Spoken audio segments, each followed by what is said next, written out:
sur Lost TV. Aujourd'hui, nous allons couvrir la route du Louvre. Et sur cette route du Louvre, plein d'invités, des invités différents sur tous les thèmes.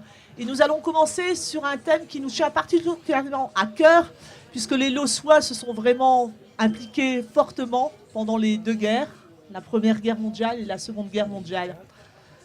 Je m'appelle Marie Simbalista, ou plutôt Myriam Simbalista. Je suis née en 1935, ou plutôt en 1944.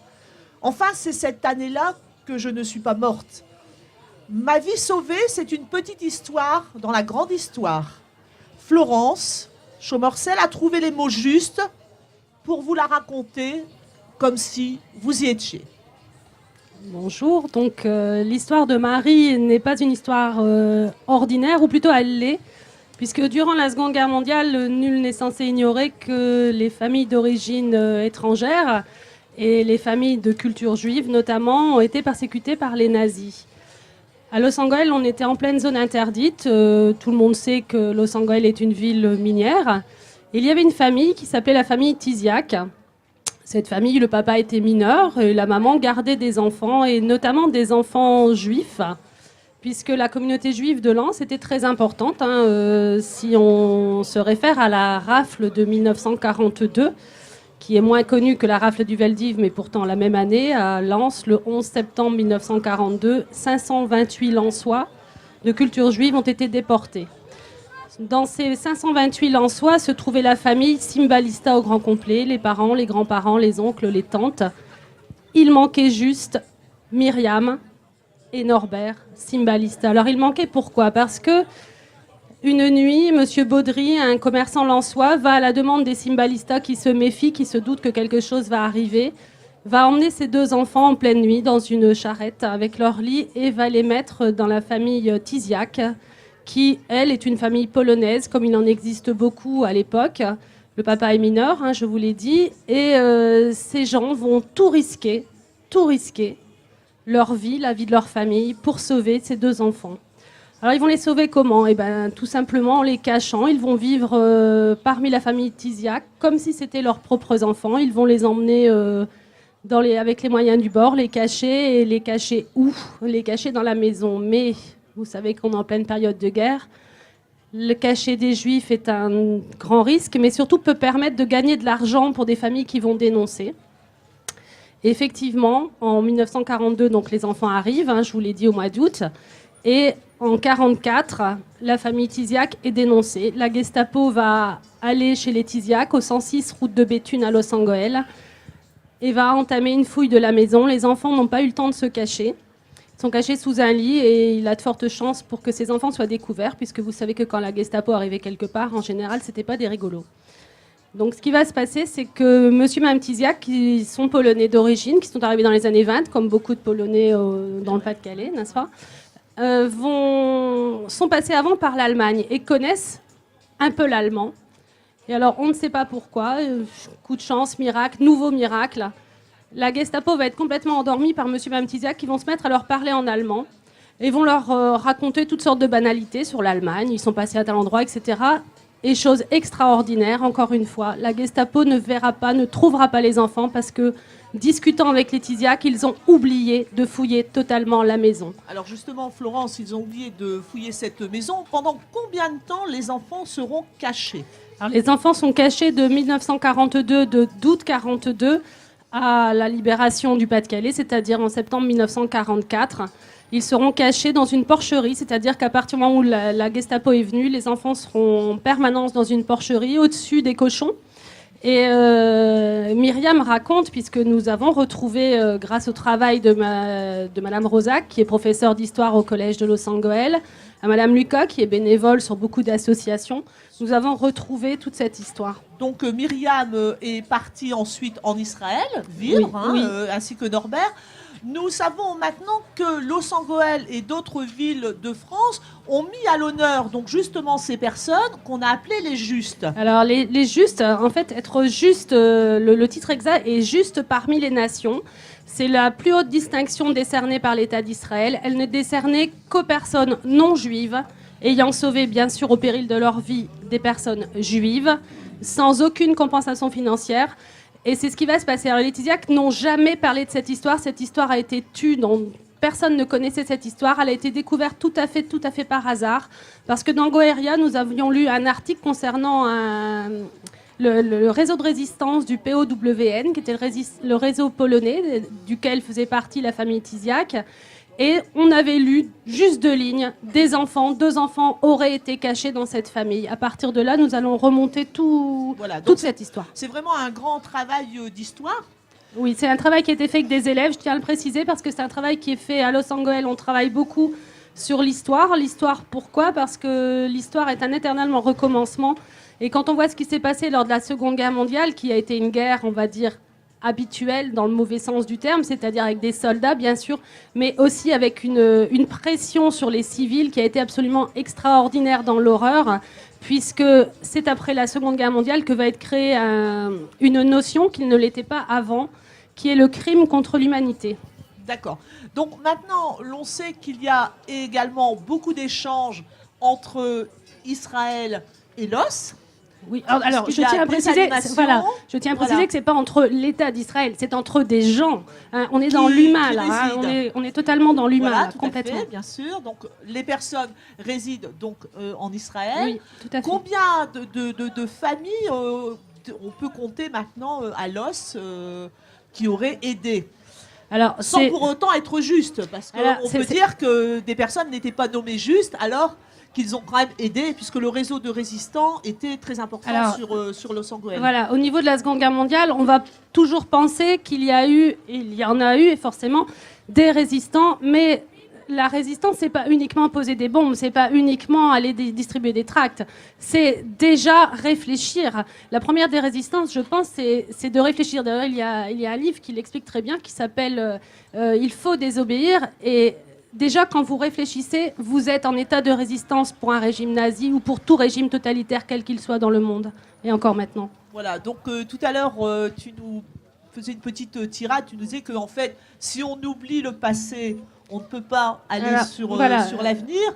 Et donc, justement, ce passé et cet avenir, on va juste amener sur le plateau 2 demoiselles, donc leurs prénoms. Alors, les prénoms... Allez, venez, mesdemoiselles. Donc, rapidement, avant de passer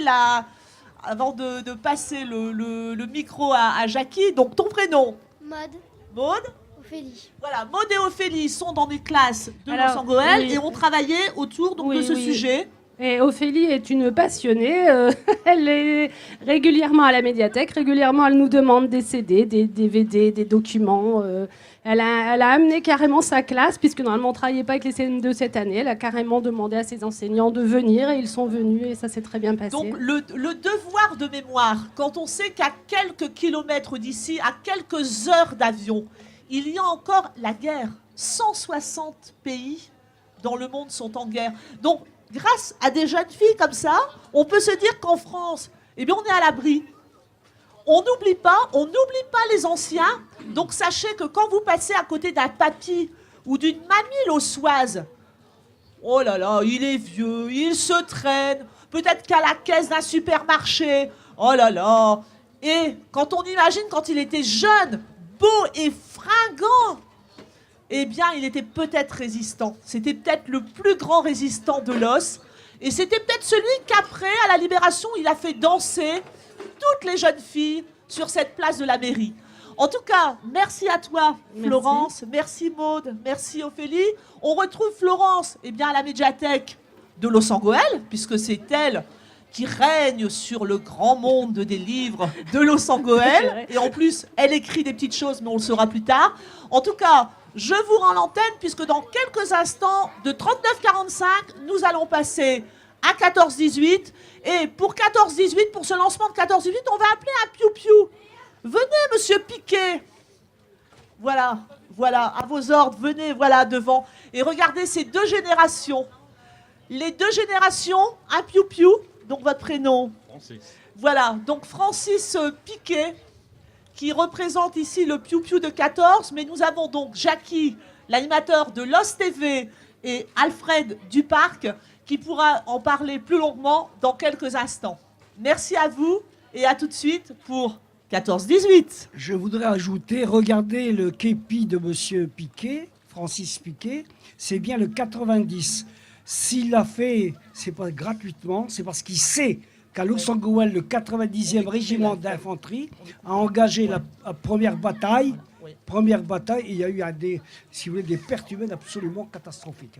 Et c'est pour ça que c'était en hommage à ces soldats. D'accord. Merci Francis. Alors, on continue. Donc avec 14-18, vous êtes le président de l'Os sur les traces de la Grande Guerre et qui gère en même temps le musée Alexandre Villedieu. Mais alors pourquoi ce musée?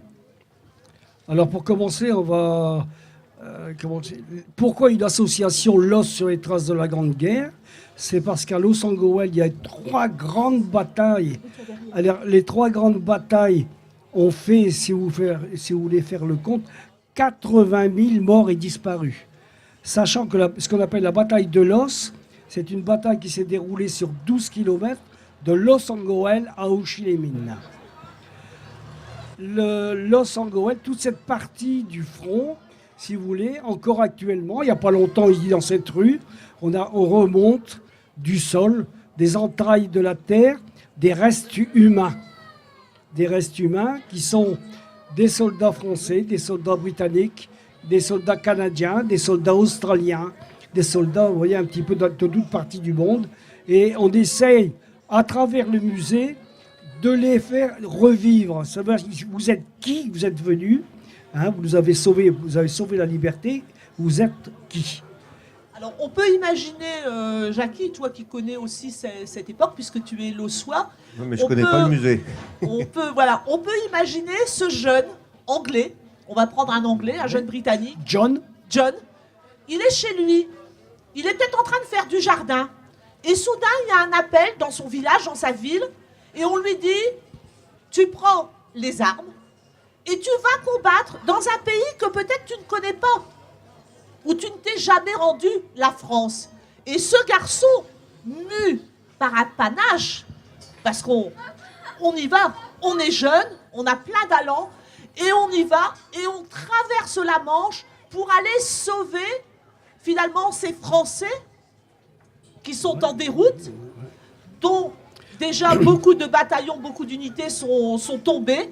Et donc, on imagine ce John qui prépare, finalement, son petit pactage. Que met-il dans ce pactage, Alfred? Alors, on lui donne un pactage, en lui donnant le strict nécessaire, hein, pour être, même malgré ça, ils vont à la mort, sachant qu'ils vont à la mort, on leur donne pour être propre, se laver, se raser. C'est important quand même. Des gens qui vont mourir, même la veille, ils se lavent, ils se rasent. Hein, on parle des poilus. Le poilu, c'est celui qui était en avant. Mais il y a 2 histoires quand même. Pourquoi le musée? Parce qu'elle a retrouvé un soldat français au pied des terris du double crassier, au départ non identifié, et on a retrouvé sur lui un stylo de marque Waterman qui écrivait encore avec l'encre d'origine 82 ans après. Cette histoire qui a été communiquée au journal La Voix du Nord qui est partie comme une petite, enfin au départ petite nouvelle et qui est devenue internationale. Donc Alfred qui a quand même réussi à glisser 2 publicités sur l'OS TV, donc Waterman et La Voix du Nord. Oh, je m'excuse. Non. Mais et qu'est-ce qu'on y voit dans ce musée? Pardon? Qu'est-ce qu'on y voit dans ce musée? Alors avant de voir dans le musée, il faut l'histoire, pourquoi ce musée, ce qu'il y a dedans, c'est tous les objets qu'on ramasse dans la campagne lossoise, même les gens qui font son jardin, qui creusent son jardin et qui trouvent un fusil, qui trouvent une baïonnette, qui trouvent une gamelle, qui trouvent des pièces, qui trouvent de toutes choses. Et en général, ils viennent nous les ramener et on essaye de refaire le parcours. L'objet est là pour qui, pourquoi. Sachant que le gamelle, elle appartient à un régiment.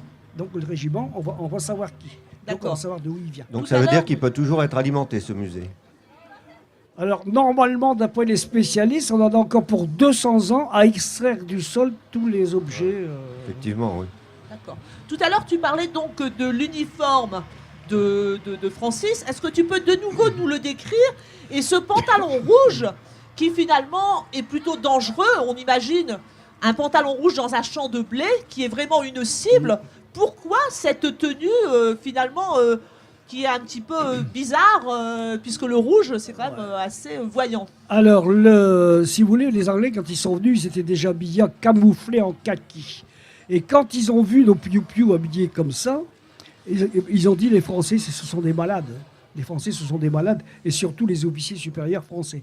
On n'envoie pas des cibles vivantes devant l'ennemi. Ça, c'est une cible vivante. Et je tiens à remercier encore Francis Piquet, aujourd'hui, de mettre ça sans uniforme, parce que vraiment, là, c'est une reconnaissance des gens qui ont donné leur vie. Tout à fait. Jackie, je pense que la question que tu voulais savoir aussi, c'était le nombre de pièces qu'il pouvait exister dans ce musée. Non, pas forcément le nombre de pièces, mais j'imagine, déjà, il y avait différentes nationalités. Et comment tout cela a été classé? J'imagine que c'est pas... c'est classé par nationalité. Ouais. Alors, quand on retrouve des corps, il faut savoir qu'au départ, il n'y a pas d'identification possible, mais on peut savoir la nationalité du soldat de par ses chaussures. Et nous, on commence toujours par les chaussures. Après, on a la chance avec les soldats britanniques. Sur eux, tous, ils ont les badges des régiments. Alors ça, c'est une richesse extraordinaire. Les Canadiens, pareil. Les Australiens, pareil, mais pas les Français. D'accord. Nous sommes ici sur un plateau sur la route du Louvre, où sur Lost TV, cette route du Louvre est couverte. Donc on sait que la route du Louvre, ce sont des marathoniens, des gens qui vont se dépasser, des gens qui vont s'engager. Est-ce que vous pensez, que ce soit Alfred ou Florence maintenant, comment remettre à jour cet engagement qui est peut-être pas un engagement patriote, puisque ce serait peut-être le mot serait un peu fort pour les enfants, pour les collégiens, mais comment donner cette envie de nouveau de croire, de s'engager quand on voit autour de nous finalement des montées plus ou moins populistes, où finalement on sent quand même une haine, on sent quand même des personnes qui sont un peu haineux. À votre avis, Florence ? Toute période de crise provoque ce phénomène de rejet. Lorsqu'on n'est pas bien, quelle que soit la raison, je parle là au niveau individuel, on a toujours tendance à chercher la faute à qui, la faute à quoi. Donc à un moment donné, on sera forcément... Lorsqu'on est en difficulté, et là, malheureusement, nous sommes en pleine crise, cette crise est mondiale, ce sera la faute de l'autre, ce sera la faute de l'étranger, la faute du voisin, la faute de Pierre-Paul Jacques. Hein. Et le souci est là, c'est qu'entre le moment où vous avez cette souffrance, puisque les personnes sont en souffrance, et que d'autres sirènes, et je parle bien de sirènes, vous susurrent que si on faisait ça, c'est ce qui s'est passé en 1933, c'est ce qui s'est passé en Italie, c'est ce qui s'est passé en Espagne, c'est ce qui se passe actuellement dans plein de monde, dans le monde, mais dans plein de pays. Et c'est un peu facile, je veux dire, c'est très simple de dire ça va pas, ça va pas, ça va pas. Bah oui, ça, merci, on s'en est tous rendu compte. Mais qu'est-ce qu'on fait ? Est-ce que c'est en rejetant l'autre, en rejetant l'humain, qu'on arrive à faire quelque chose? Moi, je ne pense pas. D'ailleurs, quand on est sur cette route du Louvre, où on voit toute la population lossoise qui s'investit bénévolement, qui veut que sa commune, que cette course, que ce soit quelque chose de formidable. En plus, à Los, on a quelque chose de particulier, c'est qu'on est très fiers de notre commune et qu'on va toujours s'investir dans quelque chose. Donc cette fierté, Florence, toi, tu la mets donc au service du sport, de la population. Et donc, Alfred, pour le mot de la fin, qu'est-ce que tu donnerais comme conseil à nos jeunes, à cette population en passe de devenir, pour justement que ça ne recommence plus? Alors moi, j'ai le seul témoignage que je peux donner là-dedans. J'étais à l'école Carnot en 1942. J'avais 13 étoiles jaunes dans ma classe. Et quand vous arrivez à l'école et que les 13 étoiles jaunes disparaissent, tout à fait. Alors c'est vrai qu'il faut toujours en vouloir à quelqu'un chez le voisin, parce que quand ça arrive, ce qui est arrivé pendant cette fameuse guerre, avec les Franco, avec les Hitler, avec le Mussolini, ça veut dire qu'on nous invite à aller dénoncer le voisin. On invente des choses voilà. Alors ça, c'est la haine, tout à fait, mais la haine qui est entretenue. Et actuellement, dans les discours de certaines sirènes, c'est cette haine qui revient. Si ça va mal, c'est les Arabes, c'est l'Arabe qui est à côté de chez moi. C'est le noir, là. Eh bien, merci, Alfred. Alfred qui était vraiment parti pour un engagement. En tout cas, vous êtes sur la route du Louvre, Los TV. Ici, il y a plein d'amour. C'est la route du Louvre, la route des bisounours. Et aimons-nous les uns les autres, ça va nous changer et au moins ça va nous réchauffer. Merci. Merci.